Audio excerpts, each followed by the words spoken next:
The late Gary Provost described suspense as a tension cord connecting the writer with the reader.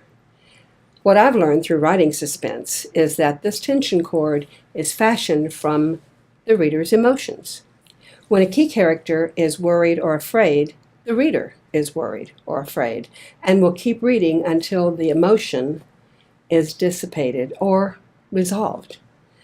Suspense is essential to keeping a reader engaged in your story as it progresses.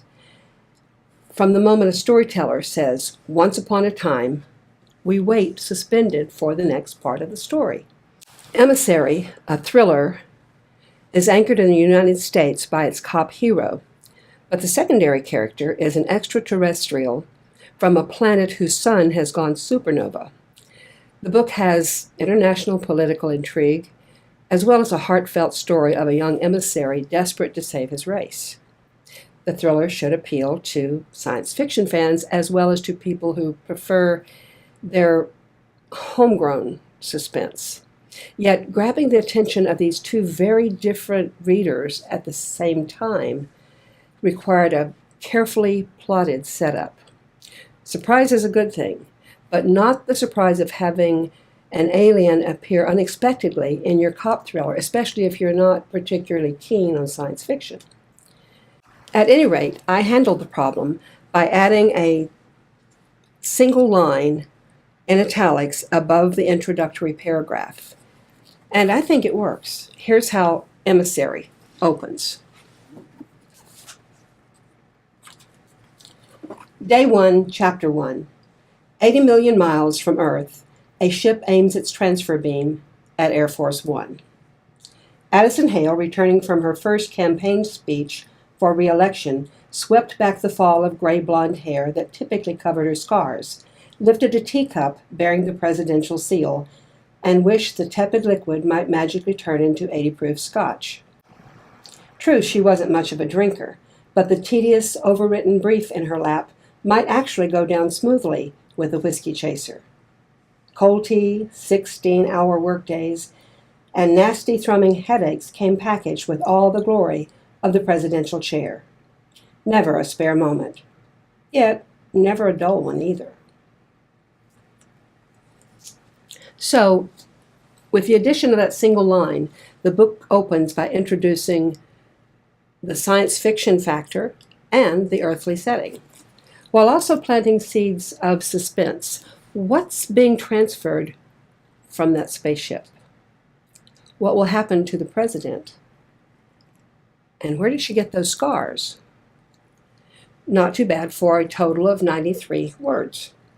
If you're wondering why I have the president wishing her tea was whiskey, let me mention that it served a dual purpose. First, it's surprising. She's drinking from a teacup.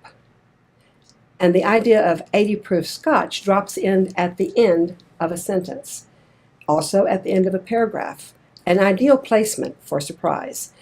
Second, it adds a humanizing trait to this iconic character. I quickly added that she's not much of a drinker, so she won't lose our respect. She's simply human. Now let's look at the element of surprise that comes in the next paragraph. President Hale is thinking, never a spare moment, yet never a dull one either. Then, Madam President, Harlan Perry, her chief of staff, carried yet another brief, blessedly thin, but which Addison could see, even from across the room, was marked urgent. In lockstep with Harlan was National Security Advisor Ellis Franco.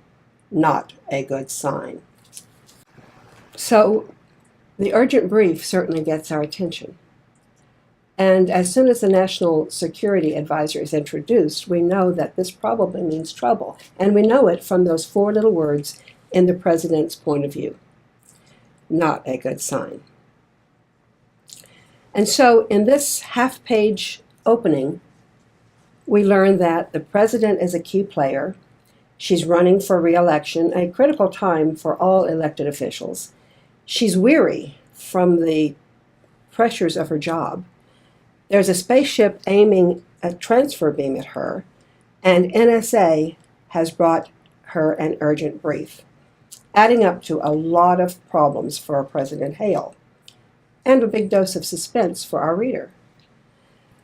With little bits of surprise and suspense sprinkled virtually on every page, you can keep the tension cord reasonably taut at all times. This is what you want to do, because too much slack and readers lose interest.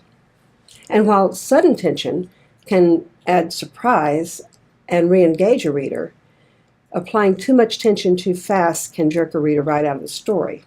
That's why writing fiction and narrative nonfiction is more of an art than a science. There's no absolute formula. And all we have are words. So how do we manage it?